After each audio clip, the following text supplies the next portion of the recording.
Mkakati namba 11, tutakuwa na mpango wa motisha kwa walimu wanaofanya vizuri kwenye matokeo ya mitihani kupitia bajeti za shule na halmashauri. Ndio hiyo niliyoisema kwamba tutaishia division gani? Division 2 na 1.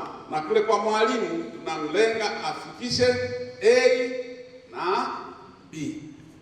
Huo ndio mkakati ambao tutakuwa nao. Mkakati namba 12, kila shule iwe na ratiba ya vipindi rekebisho au rekebishi, remedial teaching. Kuna dharura zipo nyingi kwa walimu, wanaweza kuwa waliumwa, walifanya nini, labda aliruka mada fulani. Kuna wengine wanakuta anakosa kipindi bila sababu, au kuna shida maalum. Unajua binadamu tuna matatizo mengi. Sasa ile remedial teaching ndio inaenda kukava hayo magep. Kwa hiyo tutakuwa na ratiba hiyo. Mkakati namba 14, kila mkuu wa shule ahakikisha anasimamia kikamilifu matumizi ya vitabu vilivyotolewa na Taasisi ya Elimu Tanzania TAI, kuhimiza walimu kutumia maswali na mazoezi mbalimbali yaliyopo kwenye vitabu hivyo, tutumie kwa umakini. Nilikuwa nimeruka namba 13. Kila shule ihakikishe inafanya majaribio ya wiki kulingana na ratiba inayotolewa na kamati ya taaluma ya wilaya. Weekly test kila shule, weekly test, hata maswali 3, maswali 4. Swala ni kwamba kuwe na weekly test. Mkakati namba 15, kila shule ihakikishe inawatumia walimu waliopata nafasi ya kusahihisha mitihani ya kitaifa kwa ajili ya kutoa uzoefu wa utunzi, usahihishaji pamoja na namna ya kujibu maswali. Tuwatumie walimu wale waliochaguliwa na NECTA kwamba nyie mlikuwa kule jikoni kule. Hivi watu huwa wanaangalia vitu gani? Mnapeana uzoefu. Maana mwingine unaweza kuwa unafikiri unafundisha unaenda nje kabisa ya malengo. Kwa hiyo lazima tutumie wazoefu hao waweze kutudokeza kwamba kule mambo yanayoenda ni hivi. Anza na utangulizi, kuja hiki, unakuja hiki. Kuna mambo ambayo wanatakiwa tusaidia. Mkakati namba 17, kila shule iimarishe kitengo cha ushauri na nasaha na unasihi ili kuwabaini wanafunzi wenye changamoto mbalimbali. Kila shule ihakikishe inaimarisha kitengo cha ushauri na unasihi. Kuna watoto wana matatizo mengi ya kisaikolojia. Mwingine amekuwa kutoka kwenye familia yao, labda kuna shida, kwenda alifiwa na wazazi au alifanya nini. Wengine wanakuta baba alishaachana na mamake, sasa anaishi peke yake, au anaishi na mama tu wako huko. Sasa huyo mtoto anatakiwa muwe karibu naye ili tujue matatizo yake tuweze kumsaidia. Huo ndio mkakati namba 18. Namba 19, kila mkuu namba 18, hiyo ilikuwa 17. Namba 18, kila shule iimarishe shughuli za sanaa na michezo ili kuibua na kukuza vipaji mbalimbali vya wanafunzi. Kwa mfano michezo na nini, tuibue, tuweke hivyo. Kuna watu wengine wanakuta yuko kwenye michezo, anatakiwa ajifunze zaidi huko, basi tumuelekeze huko, kwa sababu anakuwa ndio interest zake. Hilo nalo litatusaidia. Mkakati mwingine ni kwamba kila mkuu wa shule awashirikishe wazazi na wadau mbalimbali wa elimu katika kufanikisha mipango mbalimbali ya shule. Shirikisha wazazi. Tunaongelea swala la chakula shuleni. Mzazi hajawahi kuona mkuu wa shule uso kwa uso, lakini unasema wewe mtoto kalete unga, kalete mahindi. Kutana na wazazi na kuwa na matatizo ya shule. Matatizo, watoto wanafeli sana, tukae na wazazi. Watoto ni watoro sana, tuite wazazi. Watoto wana kiburi, tuite wazazi. Mambo hayo yatatusaidia kufanya kwamba mambo yetu yaweze kwenda vizuri ya kuboresha elimu. Mkakati namba 21, iko mingi lakini sio mingi sana, bado miwili. Kila mkuu wa shule asimamie nidhamu na uwajibikaji wa walimu na kuwachukulia hatua za kinidhamu walimu wasiowajibika. Ishu ya nidhamu imeongelewa sana. Lakini kila mkuu wa shule, unajua mkuu wa shule wewe ni mamlaka kamili ya kinidhamu. Wewe ni mamlaka kamili. Hauwezi kuanza mashtaka bila kupitia kwako. Wewe ni mamlaka kamili. Hebu kana mwalimu mwenye nidhamu mbovu. Kuna wengine anapenda kunywa pombe, kulewa wakati wote, mtu amelewa ovyo ovyo. Jitahidi kuwadhibiti. Nidhamu ni chanzo cha mafanikio. Hakuna nidhamu, hakuna kufaulu. Ndio mambo yalivyo. Naomba tusimamie nidhamu. Mkakati wa 22 ambao ni wa pili kutoka mwisho, kila shule kujibu hoja na kutekeleza maoni na ushauri wa wadhibiti ubora wa shule ndani ya siku 30 baada ya kupokea taarifa. Wadhibiti ubora wakija shuleni kwako, wamekuandikia mapungufu ulio nayo, labda walimu hawaandai, labda walimu hawatoi mazoezi ya kutosha, au pale panachora labda kimekaa kiasi kwamba kinahatarisha usalama wa shule, yale lazima uyajibu ndani ya siku 30 na uyalete kwa mkurugenzi mtendaji kwa ajili ya hatua zaidi. Ulete tuweze kuangalia tunalifanyia nini. Na mkakati mwingine ni kwamba wakuu wa shule kuishi karibu na vituo vyao vya kazi kwa lengo la kusimamia au kuimarisha usimamizi wa ufundishaji na ujifunzaji. Kuishi karibu na vituo vya shule ni mkakati mmoja muhimu sana. Tuna mikakati 23. Sasa huu ndio utalenga kwamba wewe upo kutekeleza mikakati hii. Sio unakaa kilomita 30 kutoka shuleni alafu nategemea kwamba utadhibiti nidhamu. Sio wanakuona tu kwamba mkuu yule ameshaondoka, kwa hiyo na wenyewe wanaondoka. Sasa nidhamu utashindwa kudhibiti. Sasa baada ya kusema hiyo mikakati 23, naomba kwenye tathmini kuna baadhi ya kuna shule nyingi zimekuwa hazifanyi vizuri na zimekuwa kurudisha nyuma kama halmashauri. Hivyo kupitia kikao hichi tumeweka mikakati 21 ambayo itaenda kutekelezeka na katika level ya shule. Kwa hiyo tumeazima kuanzia mwezi wa pili mpaka mwezi Desemba 2024 kwa lengo la kuhakikisha tunaboresha na kuinua ufaulu katika masomo mbalimbali. Lengo letu ni kufikia 50% ya wanafunzi wote wanaopata daraja la kwanza mpaka daraja la 4 na 100% kwa wanafunzi wanaopata daraja la kwanza mpaka la 4.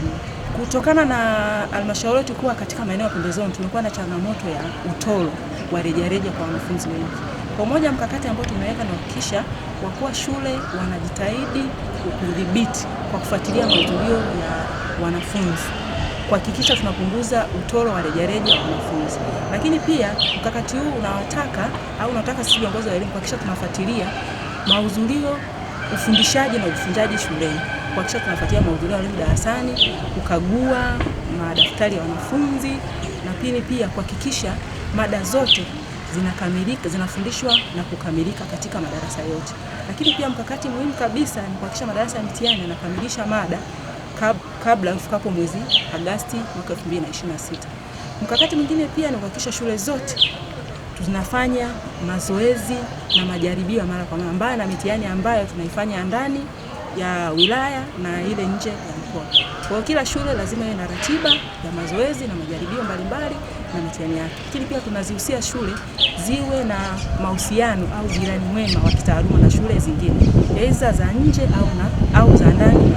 Naitwa Mwalimu Lusekelo Mkumbwa, afisa elimu sekondari wilaya ya Masasi.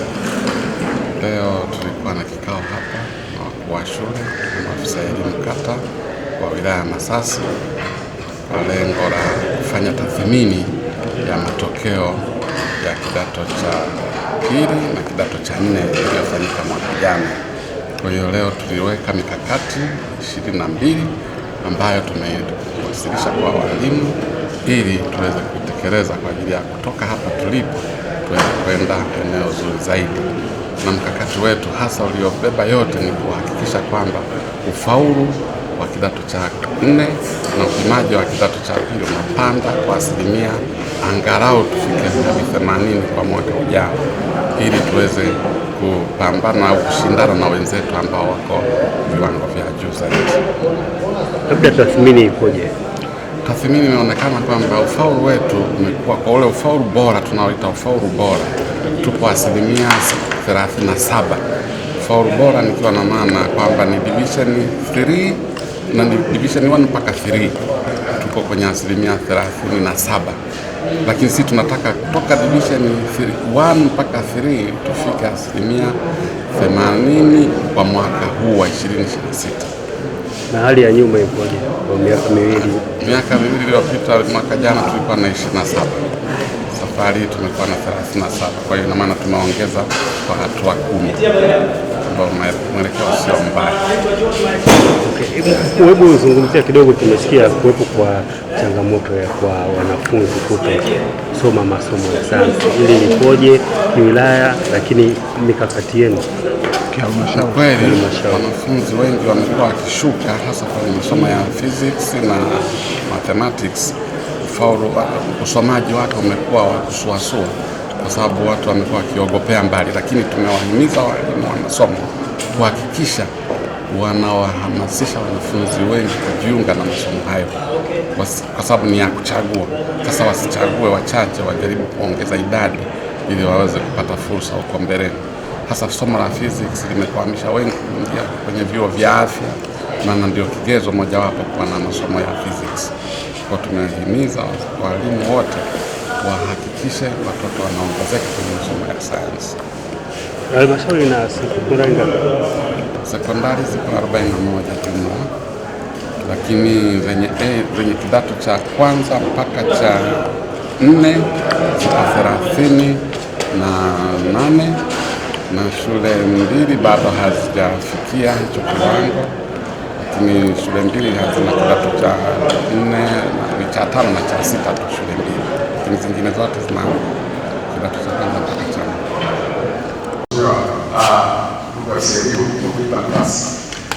Ni kweli KIWATA matokeo yetu sio mazuri, na hii tuseme kwamba ni vitu ambavyo vinachangia na pande zote tatu. Inawezekana kwamba walimu wanadhibiti, lakini pia watoto, lakini muda mwingine changamoto inatokea kwa wazazi ambao wanatusaidia kwenye swala zima la kulea wale vijana. Kwa ujumla, kuna mikakati ambayo mwaka sisi tuliweka. Kuna mikakati ambayo tuliweka ikiwa ni pamoja na kuweka kambi la vijana pale shuleni. Ile kambi tulikuwa na matarajio ya vijana 137 wa kidato cha 4 na kidato cha 2. Huwa mara nyingi tunatoa michango kwa awamu 3. Awamu ya kwanza ni miezi 3, na mwaka jana tulianzia mwezi wa 4 ambayo ilikuwa inaenda mpaka mwezi wa 7. Baada ya hapo tunakaa tena mpaka mwezi ule wa 11 au wanafanya mtihani. Lakini tulipokuja kwenye awamu ya pili tulibakiwa na wanafunzi ambao walikuwa pale kambini, tukiachana na wale ambao waligoma kabisa kufika. Tulikuwa na wanafunzi kama 90 na kitu hivi, kama 95 au 96. Lakini mpaka tunafika ile awamu ya pili tulibakiwa na wanafunzi kama 44. Nao 44 wengi kidogo walikuwa ni form 4, nao walikuwa ni kidogo, lakini wengi wa form 2 hawakuwa.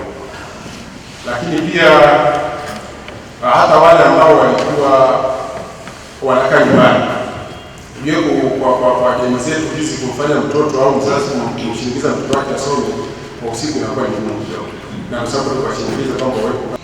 Niongelee changamoto kubwa ambazo zipo kwa kidato cha pili. Kidato cha pili, changamoto kubwa ambayo ilikuwa inatusumbua ilikuwa ni walimu. Nilifika pale, kuna masomo walikuwa hawasomi kabisa upande wa science, na mwalimu wa basic mathematics alikuwa ni mwalimu mmoja tu.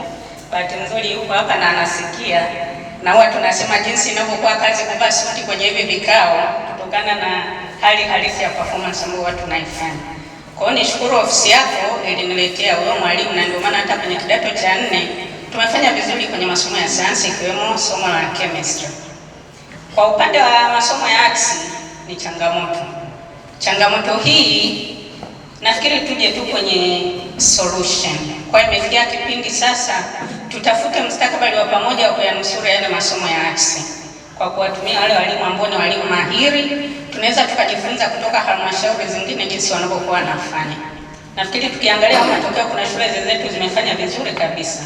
Kwa hiyo tukiwatumia hawa walimu mahiri, angalau hata kwa kutengeneza camp katika zoni mbalimbali, kukawa na ile visit man to man, inaweza ikatusaidia sana. Lakini katika mkakati wetu sisi wa ndani tumejipanga vizuri sana Mbemba Sekondari.